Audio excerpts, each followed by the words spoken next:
Hey guys, tonight we're diving into the most gloriously dull job in medieval history, Royal Executioner of France. And no, it's not cute. It's weird, it's wild, and you probably wouldn't last 10 minutes without crying or getting fined in barley. You're handed an axe polished to a mirror shine and immediately told not to use it, ever. Instead, you get a knitting needle, 3 pairs of seasonally appropriate socks, and a chicken named Madame Guillotine who judges your life choices harder than the bishop. Your first official duty? Not chopping heads, not scaring peasants, and not even sharpening blades. Nope. You're assigned to taste test the king's soup for poison, which is just fancy talk for eat lukewarm lentils so his majesty doesn't have to. You probably won't survive this job, not because it's dangerous, but because the sheer bureaucratic absurdity might turn your soul into beige wallpaper. So, before you get comfortable, take a moment to like the video and subscribe, but only if you genuinely enjoy what I do here. Bonus points if you're watching this while pretending to work. We've all been there. Now grab snacks, mute your mom, and let's get weird together. You trudge across the castle courtyard at dawn, soaking through your left sock, the right one's fine, small mercies, clutching your axe like it's a prop from a play nobody rehearsed. A nobleman in silk robes stops you, hands you a napkin. Tuck this in your collar, he says solemnly. Soup splashes. You stare. I'm the executioner. He pats your shoulder. Not today, sweet summer child. Today, you're cutlery safety inspector 3rd class. You sigh. Adjust the napkin. It has embroidered ducks. Of course it does. Historians still argue whether your appointment was a stroke of genius or the kingdom running out of people who could sit still during tax meeting. Probably both. The last guy quit to open a candle shop in Dijon. Said the wax smelled better than court politics. Can't blame him. You pass the armory. Guards salute. Not out of fear. Out of pity. Rough day? One asks.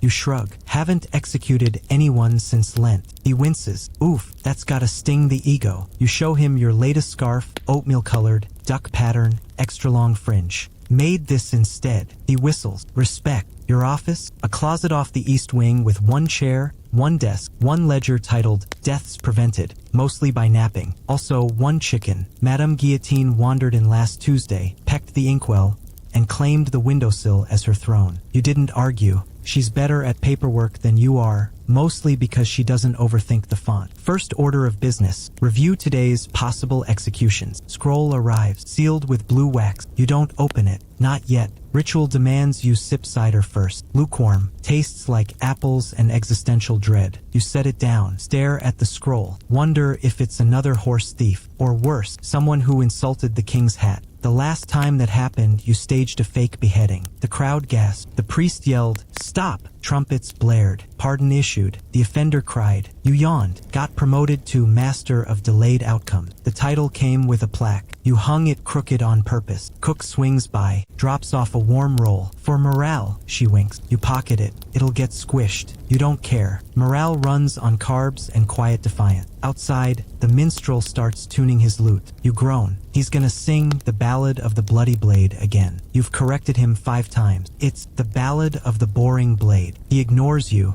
Artistic integrity, he calls it. You call it slander. You finally unroll the scroll. Squint. Read aloud. Sentence. Public shaming via bad poetry recital. You blink. That's it. Scribe nods. His Majesty feels rhyming couplets are punishment enough. You nod back. Fair. You once heard a sonnet about turnips, still having nightmares. You add the case to your ledger. Page 47, saved life number 213, weapon used, metaphor. Madame Guillotine hops onto your lap, demands scratches. You oblige. She purrs or clucks rumbles, whatever chickens do when pleased. You wonder if today will be the day, the real day, the axe day. Doubt it. Hope not. Nap time's in 20, and you've got 3 scarves to finish before winter. Priorities, people. Priority. You don't swing the axe. You swing vibes. And by vibes, I mean scarves, soup ladles, and the occasional lost lapdog. The crows stopped coming. Not because you're scary, because you're boring. Deadly, soul-crushing, nap-inducing boring. They used to circle the yard like feathered critics waiting for the main act. Now,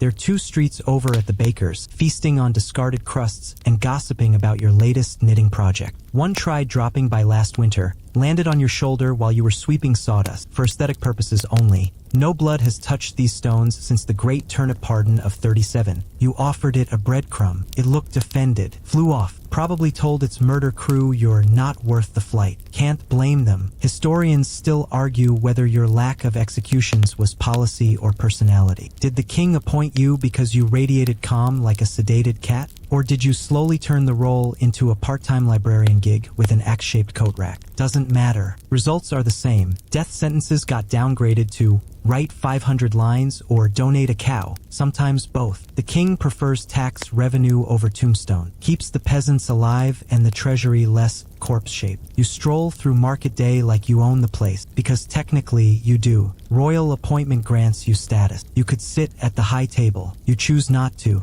Too many eyes, too much chatter, too many nobles asking if you've killed anyone interesting lately. You'd rather eat in the scullery with the dishwasher. They don't ask questions, just slide you extra pudding and call you Monsieur Softstep. You earned that name when you accidentally startled a duchess and apologized so gently she cried and gave you her handkerchief. You still have it. Smells like lavender and poor life choices. Your reputation? Impeccable. Boring but impeccable. Traveling merchants whisper about you in taverns. Heard the French kings got an executioner who knits between job. True.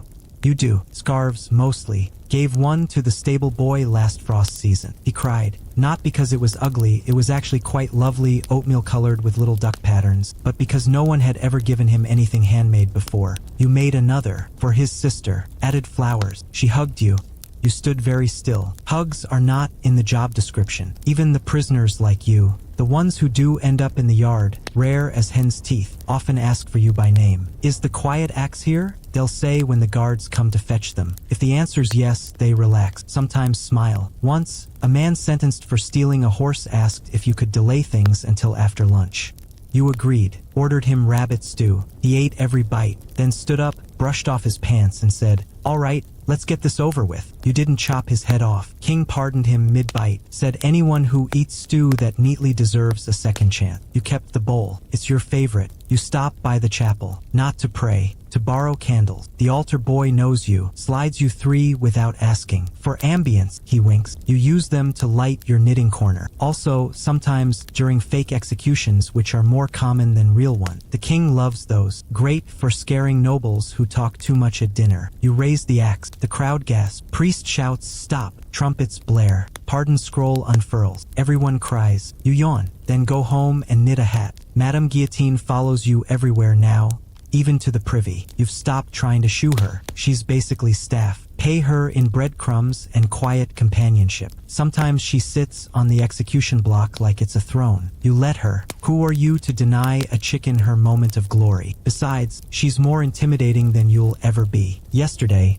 a visiting duke mistook her for a royal pet and tried to pet her. She pecked his ring. He laughed, called her a bird of noble spirit. You didn't correct him. Let him think the chicken's the dangerous one. Works for you. Keeps the pressure off. You sip your wine. Adjust your socks. Wonder if today's scroll will finally demand action. Doubt it. Hope not. Nap time's in 20 minutes. You get paid in socks, not coins, not land, not even a lute signed by the court minstrel, though you asked. Just socks and soup, thick, herby, Thursday soup, the kind that sticks to your ribs and your conscience. The royal treasurer hands you a basket every fortnight, like you're a very confused Santa. Inside, 3 pairs of wool hose, seasonally coordinated by the king's personal seamstress, who once blushed handing you royal lavender and called it an accident. 1 jar of pickled onions, for digestive balance, and a sealed clay pot of nourishing broth, translation, lukewarm regret with floating carrots. You don't complain. You signed up for this. Literally, your contract, written on parchment slightly stained with what you hope is gravy,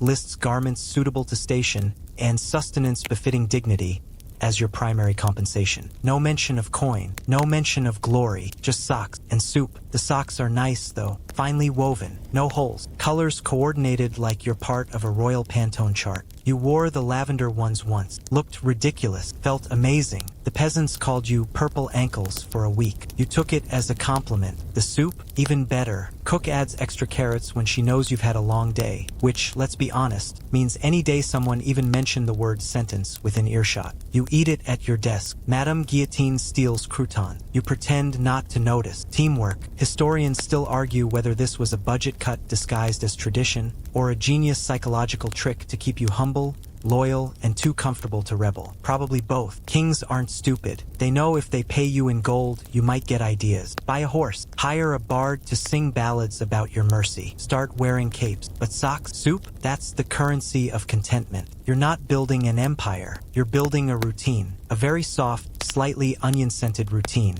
And it works. You've never missed a day of work, not even when you had that cold last winter. Showed up anyway, wrapped in 3 scarves, your own knitting, and sipping broth straight from the pot. The guards applauded. Quietly, very quietly. You tried once to ask for actual money. Just a little. Enough to fix the leak in your roof. You waited until after dinner, when the king was relaxed, belly full of venison, wine glass half empty, and cleared your throat. He looked up, smiled. Ah, the quiet axe. Come sit. Try the fig tart. You sat, ate the tart. It was delicious, crumbly, sweet. You forgot why you came over. Next thing you knew, you were back in your room, holding a new pair of moss green socks and a note that read, "For services rendered and not rendered." The roof stayed leaky. You bought a bucket, named it Sir Dripsalot. It's your second best friend after the chicken. The townsfolk chip in too, not out of pity, out of appreciation. Baker leaves a loaf by your door every Monday. Tailor mends your tunic for free. Just bring me the thread. I'll handle the rest. The blacksmith forged you a special stool for knitting with a padded seat.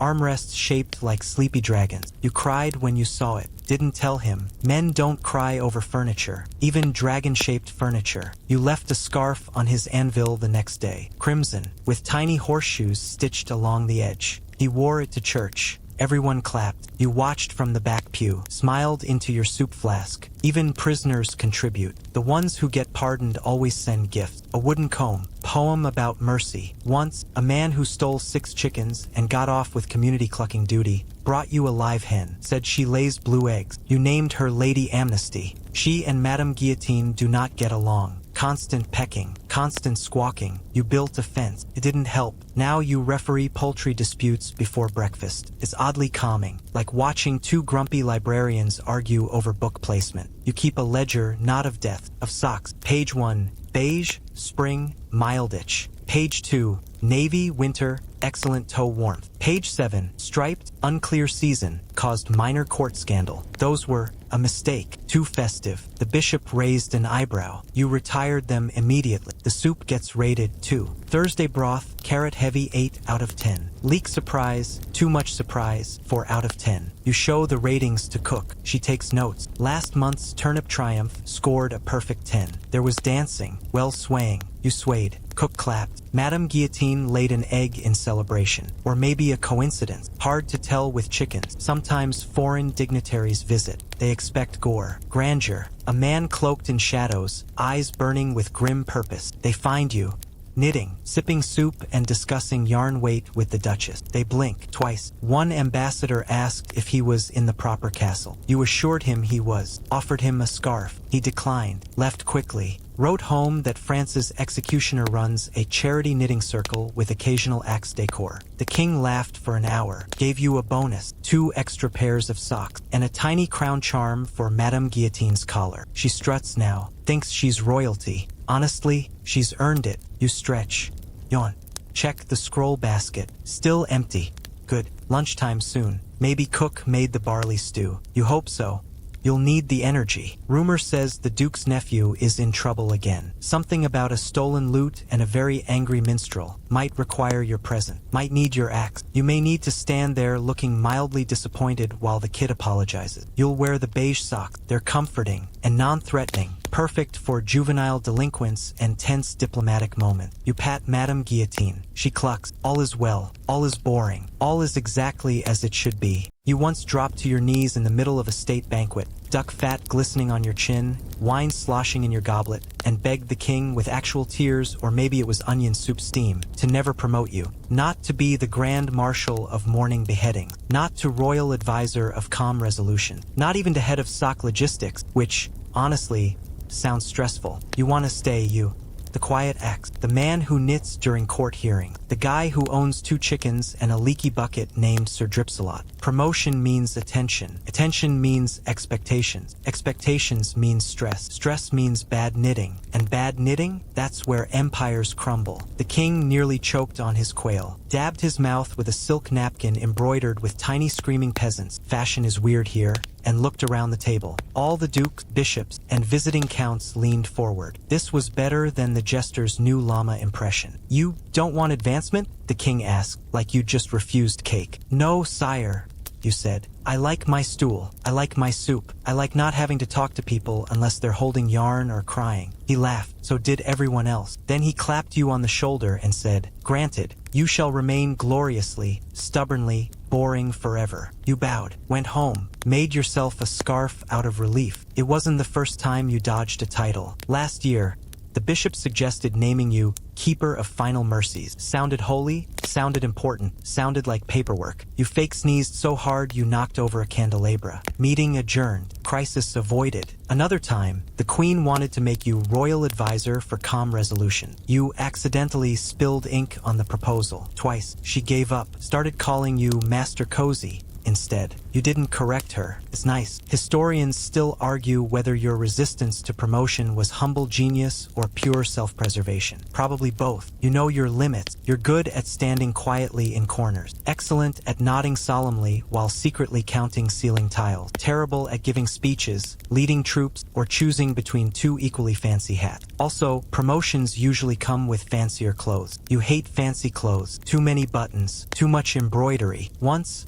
I wore a velvet doublet for 5 minutes, felt like being hugged by a very polite porcupine, and changed back into your wool tunic immediately. No one noticed. No one ever does. That's the magic. You keep a secret list under your mattress. Not of enemies, no regrets, of job titles you've successfully dodged. Grand Marshal of Morning Executions, too early. Royal Witness to all confessions, too much eye contact. Keeper of the King's spare axes, too many axes. Official comforter of condemned nobles, too many hugs. Minister of Public Solemnity, sounds exhausting. Each time you escape a new title, you add it to the list. Draw a little chicken next to it. Madame Guillotine approves. She pecks the parchment sometimes, leaves tiny beak holes. You count them as blessings. You do have one official title now, though. Unavoidable, the king insisted. Carved it onto a small wooden plaque and nailed it to your door. Master of Delayed Outcomes. You can live with that. Sounds bureaucratic, fake, sleepy, perfect. You hung it crooked on purpose. Makes it look less significant. Visitors tilt their heads when they read it. Sometimes I walk away confused. Mission accomplished. Sometimes, late at night, you wonder what would have happened if you'd said yes. Suppose you'd worn the velvet and sat at the high table permanently and given speeches.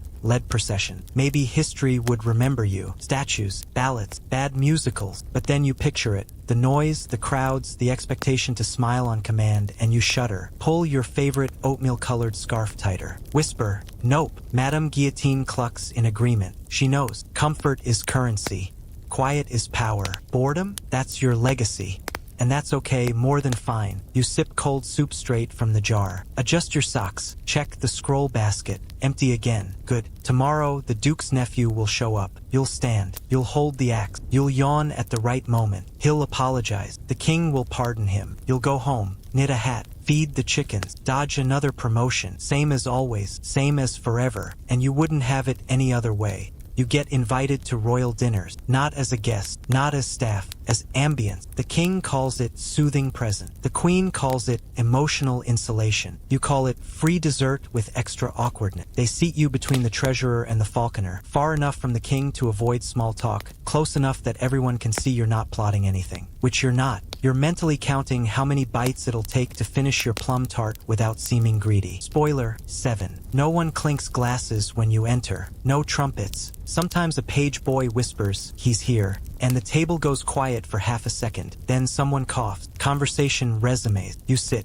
unfold your napkin, place it neatly on your lap. Resist the urge to knit. Barely. The Duchess across from you smiles. "Lovely socks," she murmurs. You nod. Seasonally compliant. She giggles into her wine. You've broken a noble. Accidentally. Again. The food is excellent. Always. Roasted quail. Honeyed figs. Creamed leeks that don't squeak when you chew. A miracle. You eat slowly, methodically, like each bite is a tiny act of diplomacy. because it is. Your job at these dinners isn't to speak. It's to exist calmly, quietly, visibly, so no one gets any bright ideas about rebellion, betrayal, or asking for more land. You're the human equivalent of a do not disturb sign nailed to the throne. Works better than guards. Guards glare. You sip soup. Glaring doesn't stop conspiracy. Boredom does. Historians still argue whether your dinner appearances were psychological warfare or just the king's weird sense of humor. Probably both. Once, during a tense debate about grain taxes, the bishop slammed his goblet down and shouted, "This is an outrage!" Silence fell. All eyes turned to you. You looked up from your tart, chewing, swallowed, and nodded politely. The bishop blinked, muttered, "Ahem, perhaps a compromise." Meeting adjourned peacefully. You got extra pudding. The king winked at you. You pretended not to see. Winking requires effort. You've developed dinner survival tactics. Always request the seat facing a tapestry. Less eye contact. Keep hands visible. No sudden movements, especially with forks. If someone starts a dramatic monologue, yawn softly. Works every time. Never, ever compliment the wine. Leads to toasts. Toasts lead to speeches. Speeches lead to panic. Bring your own napkin. The royal ones have embroidery that tickles your neck. Distracting. Last winter, a visiting count tried to start a duel right there at the table, over a disputed hunting dog. He stood up, slammed his fist. "I demand satisfaction." Everyone froze. You sighed, reached into your tunic, pulled out a half-finished navy blue scarf, and started knitting. Click, click, click. The count stared. "Are you ignoring me?" You didn't look up, just finishing row 37. He sat down, apologized, asked if you could teach him to knit. You handed him a spare set of needles. He stabbed himself in the thumb, gave up, went home, sent you venison jerky as thanks. You shared it with Madame Guillotine. She was not impressed. Sometimes the king tests you, drops hints. "What would you do with a traitor, quiet acts?" You shrug. "Depends. Do they knit? Good knitters get pardoned." He laughs. "So does the court. They think you're joking. You're not. Knitting is a moral indicator. Bad people rush stitches. Good people fix mistakes. Also, anyone who can make a proper garter stitch probably has the patience to reform. Science? No. Logic? Also no. Policy? Absolutely. Dinner ends. You stand. Bow slightly. No one stands for you. Good. You slip out before dessert plates are cleared. Avoid the post-meal mingling. That's where hugs happen. And handshakes. And "we should chat sometime" traps. You walk home under starlight. Tummy full. Scarf tucked in the belt for later. Madame Guillotine is waiting by the door. Lady Amnesty squawking about bedtime. Bucket catching 3 new drips. All is well. All is quiet. All is perfectly, deliciously, uneventfully boring how you like it. You don't execute people. You fetch candles and blankets, and occasionally someone's lost a lapdog. The axe is basically a coat rack with delusions of grandeur. Your real job, the one no scroll mentions but everyone depends on, is being the castle's calmest errand boy. Need a replacement quill during treaty negotiations? You're there. Run out of incense in the chapel? You've got 3 spare jars in your desk and lost your fancy hat before the parade? You knit a new one in under an hour. Navy blue, with subtle cloud patterns. The Duke cried. Again. Today's assignment, find the king's missing lucky spoon. Not for eating, for tapping. He taps it on the armrest when he's thinking. 3 taps equals, "I'm annoyed." 5 taps equals, "Bring me wine." 7 taps equals, "Someone's getting banished." Maybe it went missing after lunch.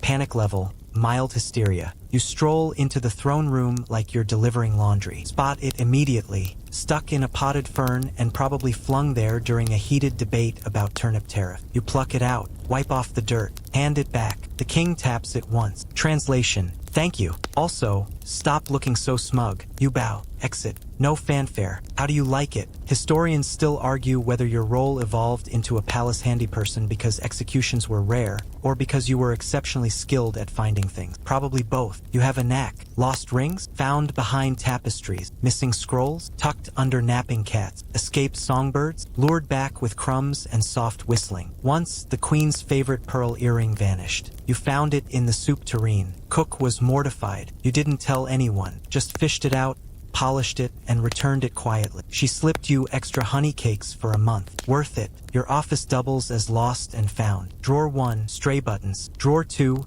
orphan gloves. Drawer 3, mysterious keys that probably open nothing important, you hope. On the wall, a pegboard labeled urgent, mildly important, and probably someone else's problem. Everything ends up in mildly important. Even the time a visiting ambassador lost his ceremonial dagger. You found it under a bench in the stables, handed it back with a wool scarf for safekeeping. He hugged you. You stood very still, like a tree receiving affection from a very emotional squirrel. Sometimes nobles test you, drop things on purpose, watch to see if you'll pick them up. You always do.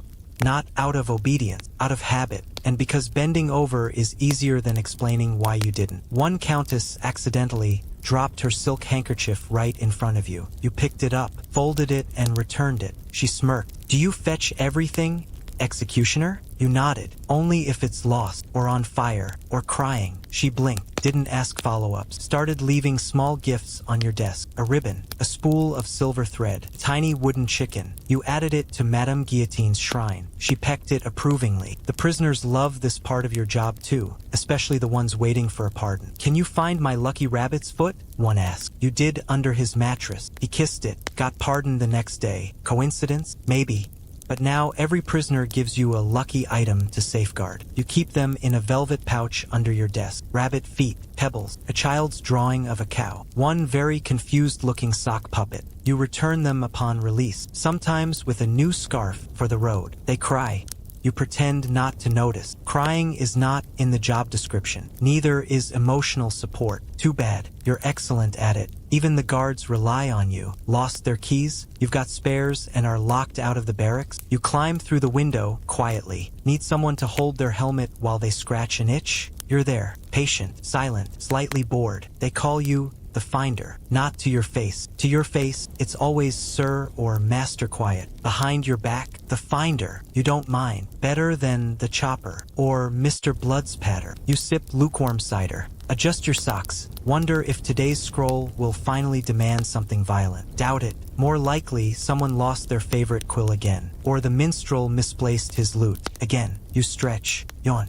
Ready your knitting needles just in case. Always be prepared for everything except excitement, especially excitement. The town loves you, not in the let's throw a parade way, more in the leave pies on your doorstep and fix your fence without asking way. You're not feared. You're adopted like a slightly awkward uncle who shows up with scarves and never talks politics. Children run to you at market day, not to beg for coins, but to show you their new knots or ask if their stick-fighting bow was good enough. You always say yes, sometimes add, "Try bending the knee more next time." They practice all week. You nod solemnly when they show you again. Progress is rewarded with a button from your collection. They wear them like medals. Bakers save you the last loaf. Not the fancy one with raisins, the sturdy one, the one that lasts. "For dunking," says Marie the baker, winking as she tucks it into your basket. "Tailors patch your cuffs for free." "You sit still," says young Pierre. "Easiest customer I've got." Even the blacksmith, gruff, soot-covered, owns 3 dogs named after thunder gods, leaves a warm brick by your door on frost nights. "For your toes," he grunts, doesn't wait for thanks. You leave him mittens, extra thick. He wears them, never admits it, but you see him smiling into his ale. Good. Historians still argue whether the crown engineered your popularity, a calculated move to soften the image of justice, or if it just happened because you kept returning lost toys and never once yelled at a child for running too loudly. Probably both. Doesn't matter. The result is the same. When you walk through the square, people don't scatter. They wave, offer cider, ask your opinion on yarn thickness. Once, during a town meeting about goose trespassing, a real problem, someone shouted, "Let the quiet axe decide." You suggested building a low hedge. Everyone agreed. Hedge built. Geese redirected. Crisis averted. You got a pie with extra crust. You have a bench. Not official. Not carved with your name. Just yours. Under the big oak near the well. People know. If you're sitting there, it's safe to approach. Lost something? Sit beside you. Need advice on mending a tear without it showing? Sit beside you. Want to cry because your cow stopped giving milk and your husband doesn't listen? Sit beside you. You don't talk much. Nod. Hand them a spare handkerchief. Always carry 3. Sometimes knit quietly while they speak. The rhythm soothes them. Madame Guillotine usually joins, pecks at fallen crumbs, occasionally clucks in sympathy. She's good at that. Festival days are your busiest. Not because of executions, those get postponed for weather anyway, but because everyone wants you nearby. You judge pie contests, score based on crimp neatness, preside over sack races. You time them with an hourglass and a yawn. Bless the maypole. You tie a small blue scarf to it, for luck. Children tug your sleeve. Will you watch me spin? You'll hear. You always do.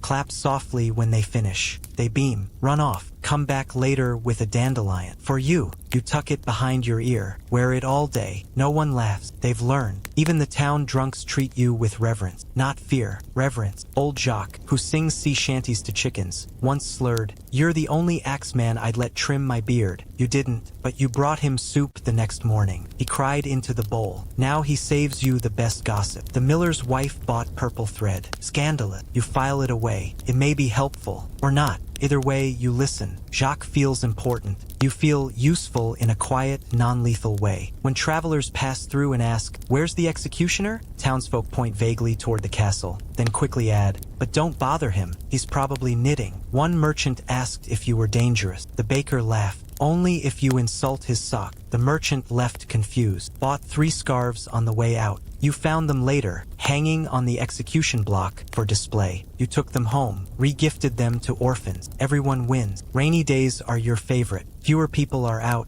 less chatter. You sit by your window, knitting, watching droplets race down the glass. Madame Guillotine naps on your lap. Bucket catches drips with soft plops. Someone knocks. You open the door. It's the candlemaker's daughter. Papa says thank you. Again, she hands you a honeycomb candle. Smells like summer. You give her a duck-patterned scarf. She hugs you.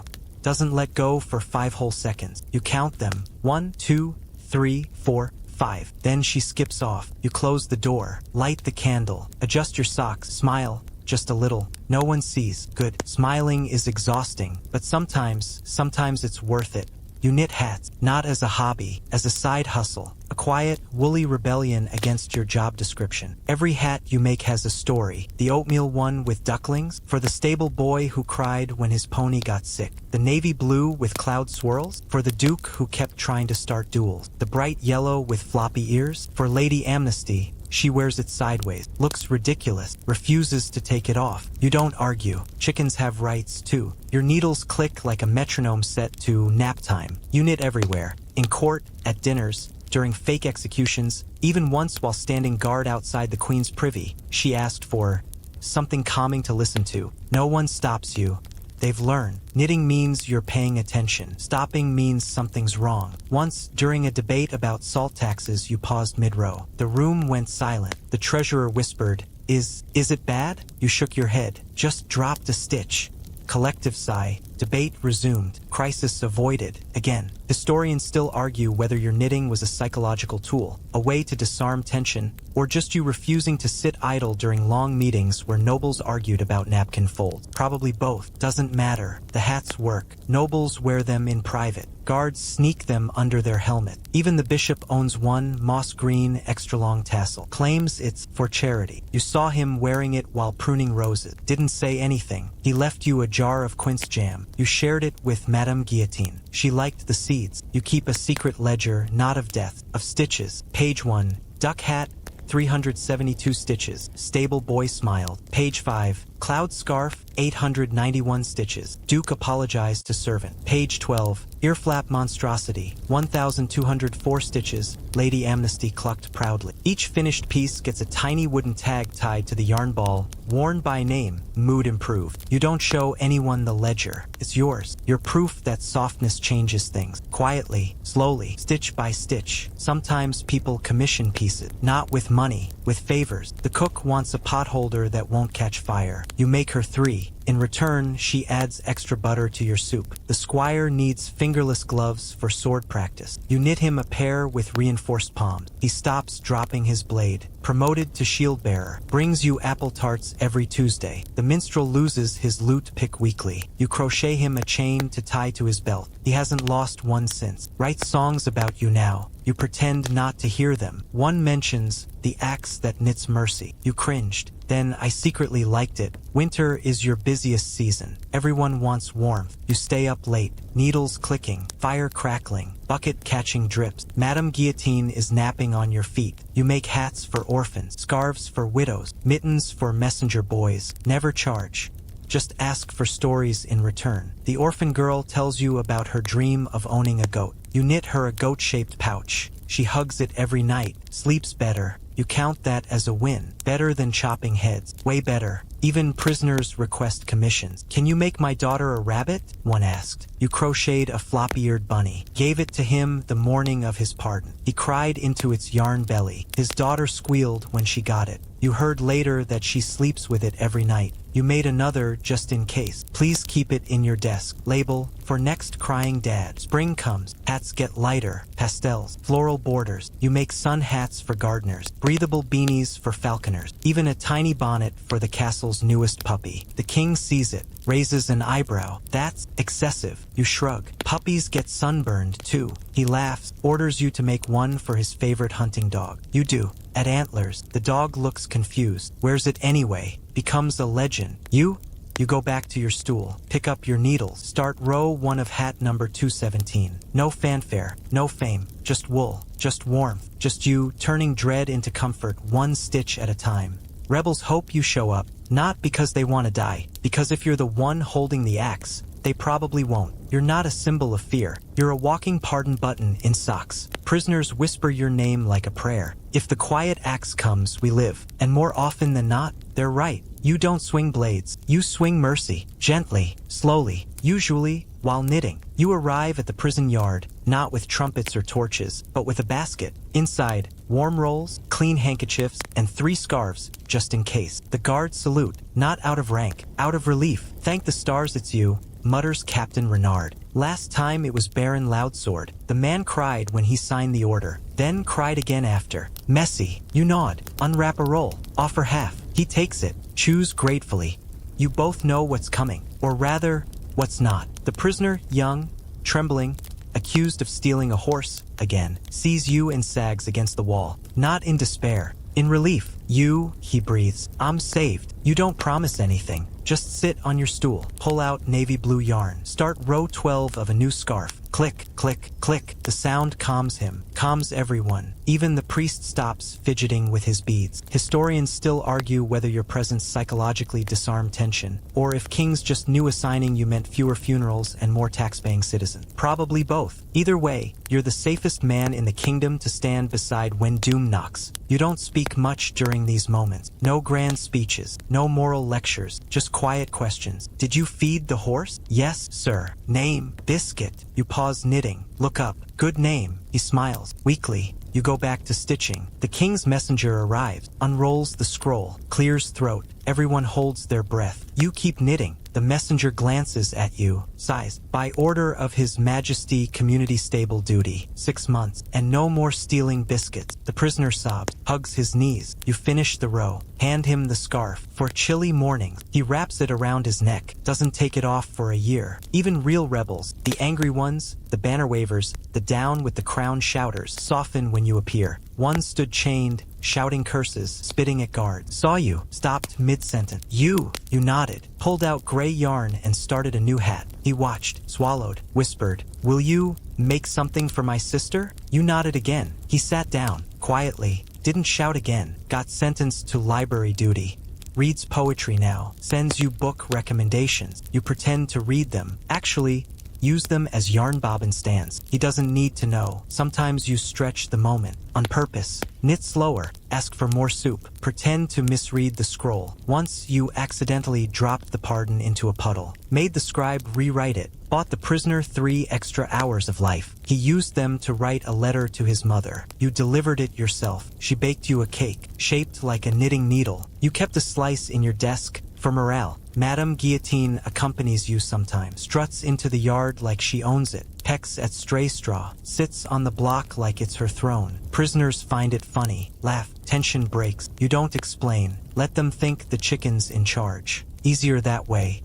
Less pressure on you. Also, she's better at glaring than you are. You walk home after, sun low, scarf tucked under arm, basket empty.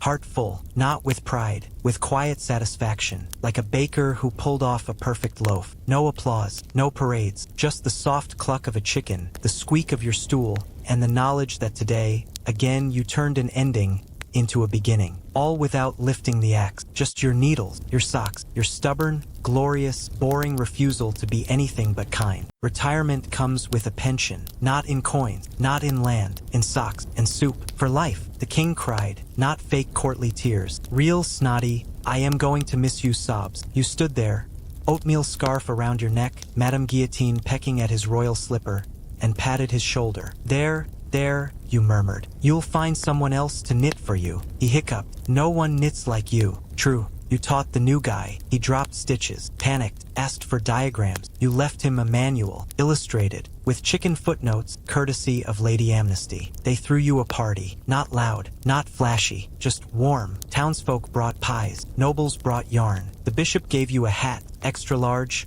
lined with silk, embroidered with sleepy sheep. You wore it. Once it switched back to your own. No one minded. Cook made your favorite stew triple batch. Served it in your old execution block bowl, now strictly for soup. Guards formed a line. Each handed you something. A button, a poem, a tiny wooden axe for display. You kept them all, piled them on your new windowsill. Madame Guillotine sits on top, reigns over the collection like a feathery empress. Historians still argue whether your retirement marked the end of an era, or just the kingdom finally running out of people who needed pardoning. Probably both. Doesn't matter. You're done. Axe donated to a museum. They labeled it symbol of mercy, mostly in use. Good. Accurate. Your stool, taken by the new guy. He squeaks when he sits. Needs oil. You didn't tell him. Let him learn. You moved to a cottage. Small. Stone. The roof still leaks. The bucket still catches drips. Now you have 3 buckets and 2 chickens. Lady Amnesty lays blue eggs. Madame Guillotine supervises. You knit on the porch. Sun on your face. Wool in your hands. Children stop by. Show you their knots. Ask for scarves. You always say yes. Sometimes add buttons. Sometimes add ducks. They leave happy. You sip cider. Adjust your socks. Same as always. Just slower. Quieter. Better. The king visits twice a year. Brings soup. Sits on your second best stool. Doesn't talk much. Just watches you knit. Sometimes sighs. Miss the old days, he mutters. You hand him a half-finished hat. Here, try row 5. He fumbles. Drops a stitch. You fix it. He smiles. Leaves before sunset. Forgets his crown once. You mailed it back. With a note for next time. Also, wear warmer socks. You don't miss the castle. Not really. Miss the quiet chaos, the lost spoons, the dramatic nobles, the way the light hit the tapestries at noon. But not the wait, not the waiting, not the scrolls that might have demanded more than knitting. Now, scrolls are shopping lists, written by you. More yarn, more carrots, more buttons shaped like frogs. Life is simpler, softer, stitch by stitch. Madame Guillotine laid an egg on your lap yesterday. Didn't move, just sat there. Warm, heavy, perfect. You kept knitting. One hand under the egg, one hand on the needles. Click, click, click. Lady Amnesty clucked in approval. You smiled, didn't stop. Why would you? This is the dream. No axes, no crowns, no titles to dodge. Just wool, just warmth, just the soft sound of chickens arguing over crumbs, and the gentle, endless rhythm of a life well lived, boring, beautiful, and entirely your own. Why did kings love you? Not because you killed people, because you killed tension. You were the human equivalent of a weighted blanket dipped in chamomile tea and bureaucracy. While other executioners strutted around like grim reapers with PR teams, you wandered the halls, handing out scarves and asking if anyone needed help finding their lost left slipper. The king didn't need fear to rule, he needed calm. And you? You were his secret weapon against chaos. Historians still argue whether your boredom was engineered or accidental. Did the crown deliberately hire the most unthreatening man in France? Or did they just get lucky when you showed up holding knitting needles instead of a blood-stained axe? Doesn't matter. Results don't lie. Under your watch, rebellions fizzled before they started. Angry nobles calmed down after 5 minutes of watching you knit. Even foreign diplomats, usually twitchy, wine-swigging messes, relaxed when you sat beside them at banquets, quietly counting stitches instead of plotting coups. Your presence alone defused riots. Once, a mob gathered outside the castle gates, demanding lower bread prices. Torches, pitchforks, very dramatic. The king panicked, sent for you.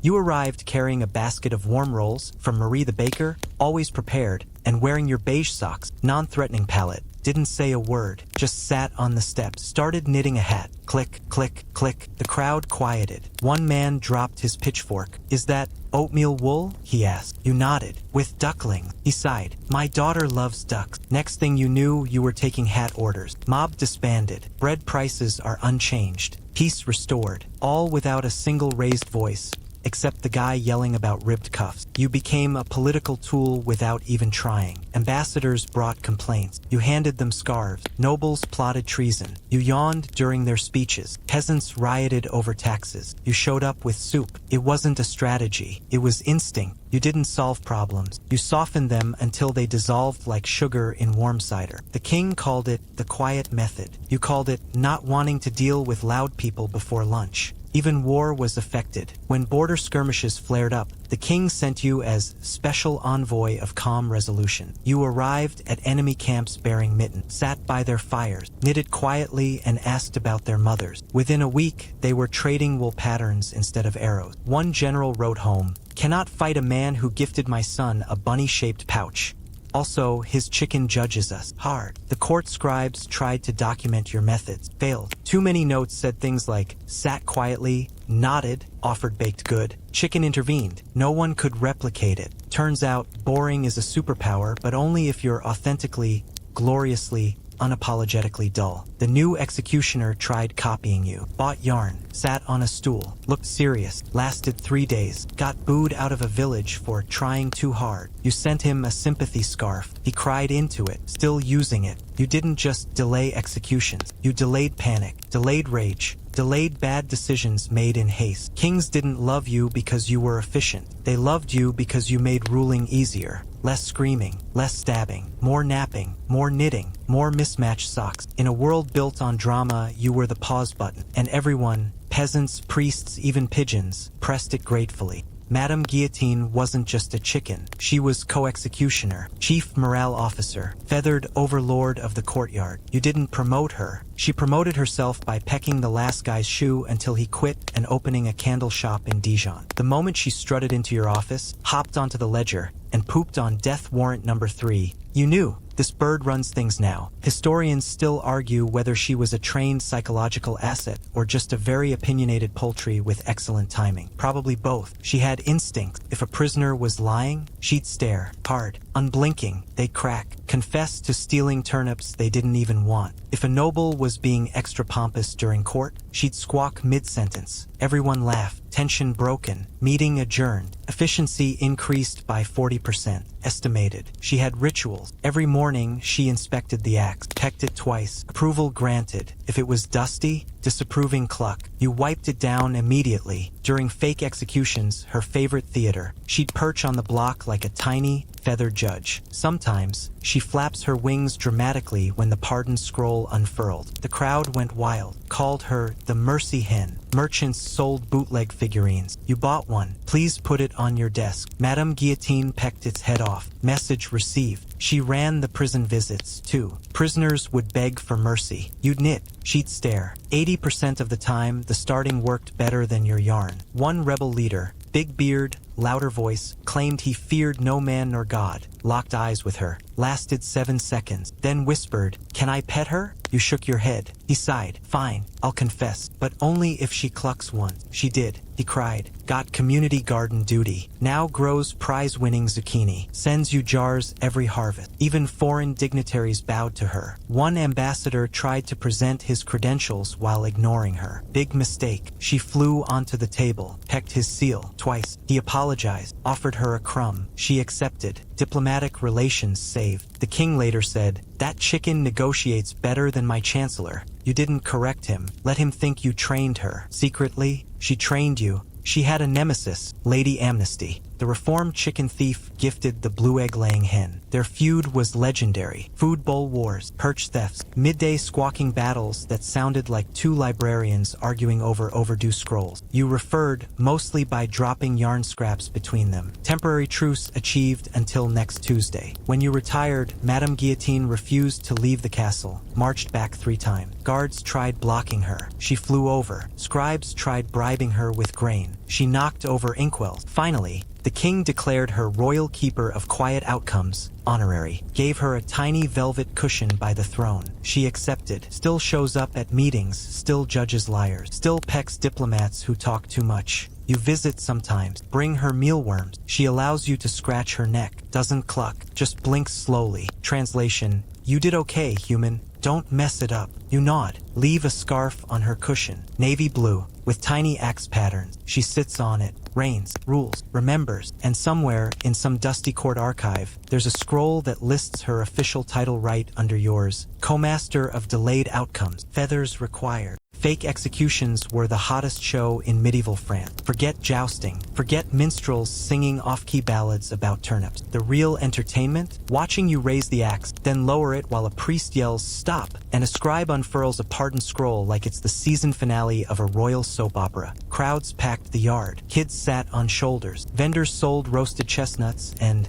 I survived the quiet axe ribbons. You just stood there, knitting, occasionally yawning. The boredom was the special effect. Historians still argue whether these stage spectacles were psychological warfare, public theater, or just the king's weird way of scaring nobles into paying their tax. Probably all three. The formula never changed. Prisoner kneels. The crowd gasps. You lift the axe. Trumpets blare, optional, but encouraged. Priest dramatically intervenes. Scroll read. Pardon granted. Prisoner cries. The crowd cheers. You pack up your needles. Go home for nap time. Box office gold. The king loved them, called them mercy dramas, booked them during tense political seasons, right before tax collection, after bad harvests, whenever someone important said something rude about his hat. Attendance was mandatory for courtiers, optional for peasants, but they came anyway. Free entertainment, low body count, high emotional payoff. Also, cook always served extra stew afterward. Win-win. You had regulars. The guy who stole the royal loot performed 3 times. Each time he cried harder. Each time the crowd clapped louder. By the 3rd show, people threw flowers. He bowed, started charging for autograph, retired to open a music school, named it the Pardon Minstrel. You got a free loot. Still haven't learned to play it. Nobles used the shows to settle scores. Duke A would accuse Duke B of crimes against fashion. You'd be summoned. Play your part. Lift axe. Pause. Wait for pardon. Duke B would sweat. Apologize. Promise to stop wearing feathered hats indoors. The crowd would roar. Feud resolved. No bloodshed. Just mild humiliation and excellent ratings. Once, a merchant tried to bribe you to make his fake execution extra dramatic. Offered you silver. You shook your head. Handed him a scarf instead. Drama is free, you said. But tension? That costs stitches. He didn't get it. You didn't explain. The show went fine. He cried on cue. Got pardoned, and later, I sent you a thank you note embroidered with tiny axes. You framed it. Hung it next to Madame Guillotine's official portrait. The scribes kept records. Fake execution number 47. Horse thief. Crowd size 300. Tears moderate. Scarves distributed 2. Chicken participation high. Perched on block, judged sincerity. Outcome: stable duty plus community applause. They tried analyzing why the shows worked. Concluded: subject knits, bird stares, people feel better. Accurate. Retirees still talk about the great turnip pardon of 37, when a farmer sentenced for agricultural insubordination, he called the king's prize turnips lumpy, got the complete treatment. You raised the axe. He recited a poem about ducks. The crowd wept. King laughed. Pardon issued. Farmer became a bard. Wrote ballads titled Ode to the Quiet Blade and The Chicken Who Saved My Life. You bought his album, played it once, gave it to Lady Amnesty. She sat on it. No one knows how many lives you saved through the theater. But the yard stayed clean. The crows stayed away. And the kingdom? It stayed calm. All because you turned justice into improv comedy with yarn breaks. You didn't carry a sword. You carried knitting needles, and that made you the most effective diplomat in medieval France. While kings sent armies to crush rebellions, you showed up with scarves and asked if anyone needed help restringing their loot. Spoiler, they always did. Your weapon wasn't fear. It was an awkward silence followed by hand-knit accessories, and it worked better than cavalry. Historians still argue whether your knit and nod method was genius statecraft or accidental brilliance. Probably both. The first time you defused a border dispute, pure luck. 2 villages were ready to brawl over a disputed well. You arrived, sat on a rock, started knitting a hat. Didn't speak, just clicked needles. After 20 minutes, a farmer muttered, "Is that wool local?" You nodded. From Marie's sheep, softest in the county. Next thing you knew, they were debating yarn weight instead of drawing swords. Truce signed, hat gifted, peace held. All documented in the ledger under hat number 89. Conflict avoided, well shared. The king noticed, started sending you to hotspots. Angry merchants? You knit while they yelled. Eventually, they'd pause. "Are you even listening?" You'd say, Row 12. Also, your tariff argument has a dropped stitch. They'd blink. Sit down. Talk reasonably. Peasants threatening revolt over grain prices? You brought soup. Sat quietly. Knit mittens. One elder finally sighed. Fine, but only if you make my granddaughter a duck-patterned scarf. Deal struck. Revolt cancelled. Scarf delivered. Even foreign policy bent to its knees. When the Duke of Burgundy threatened war over a misplaced wine shipment, the king sent you. You arrived at his court. Ignored the armor. Ignored the glares. Sat by the fire. Started a navy blue scarf with cloud swirls. His favorite color, apparently. He watched, fumed, finally snapped. What are you doing? You didn't look up. Knitting you a truce, size large. Extra long tassel for dramatic flair. He stared, snorted, laughed, offered you wine. Shipment forgotten. War avoided. The scarf was presented at the next feast. He wore it, proudly. Your greatest triumph? The Treaty of Oatmeal Wool. Two rival barons had feuded for decades. Land, lineage. Which one smelled worse after hunting season? You invited them to tea, sat between them, knit silently. After an hour, Baron muttered, "Your cuffs are frayed." Baron B sniffed, "Yours are mismatched." You handed each a half-finished scarf. Fix each other's, then we'll talk bordered. They grumbled, stitched, argued about tension, bonded over dropped stitches, signed treaty. Named it after your yarn, still in effect, taught in diplomacy schools, sort of. Prisoners used you too. Can you knit while I confess? One asked. You did. He talked, cried, admitted to stealing 6 chickens, 2 candlesticks, and the bishop's favorite hymn book. Got community choir duty. Sang soprano, shockingly good. Sent you tickets. You went, clapped politely.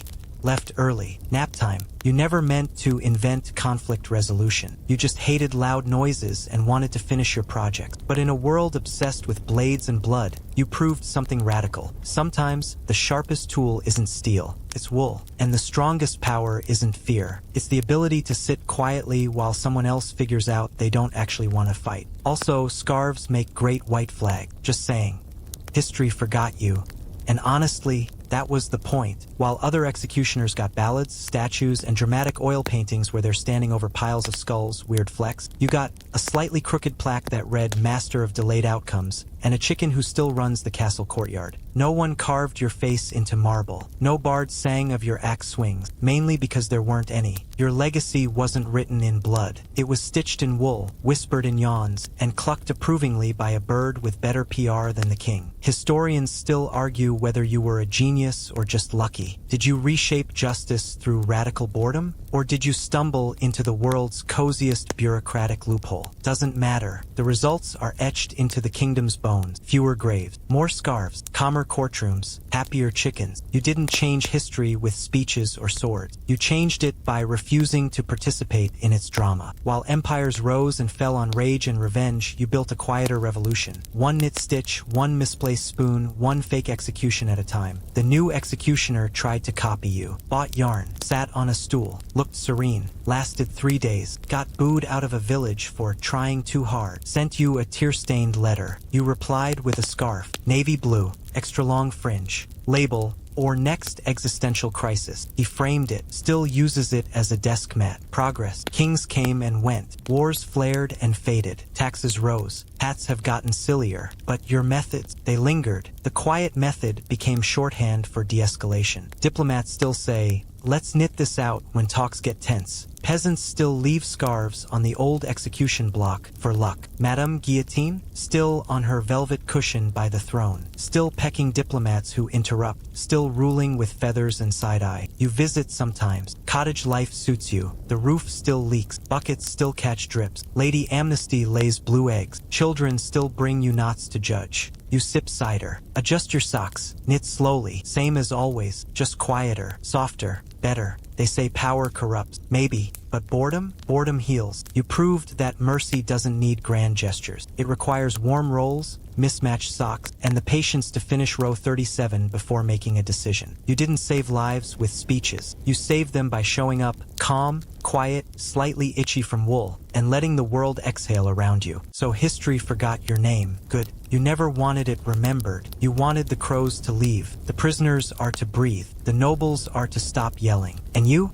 You wanted nap time, and one more scarf, just in case. As you drift off tonight, woolen lap, chickens clucking softly outside. Remember, at least no one asked you to bless a goat today. Probably. You're not supposed to remember him. That was the whole point. While other executioners got immortalized in blood-soaked ballads and grim oil paintings, you know, the kind where they're standing atop a mountain of skulls like it's a weird flex, he got a slightly crooked wooden plaque, a leaky roof, and a chicken who still runs royal policy from a velvet cushion. No statues, no songs. No one carved his face into marble. Good. He wouldn't have liked the attention. Too loud, too shiny. Too many people are asking if he could do the axe pose for portraits. Instead, his legacy lives in quiet corners, in scarves tucked under chins during frost season, in treaties signed over knitting breaks, in villages that still say, "Let's knit this out," when tempers flare. He didn't change history with fire or fury. He changed it by sitting down, by yawning at the right moment, by handing out roles instead of ruling. While empire screamed, he whispered, and somehow, the world listened. Madame Guillotine still reigns, still pecks diplomats who talk too much, still judges liars with one unblinking stare. The cottage still leaks, the buckets still catch drips, children still come running with knots to show him. He still nods, still knits, still adjusts his socks, and somewhere,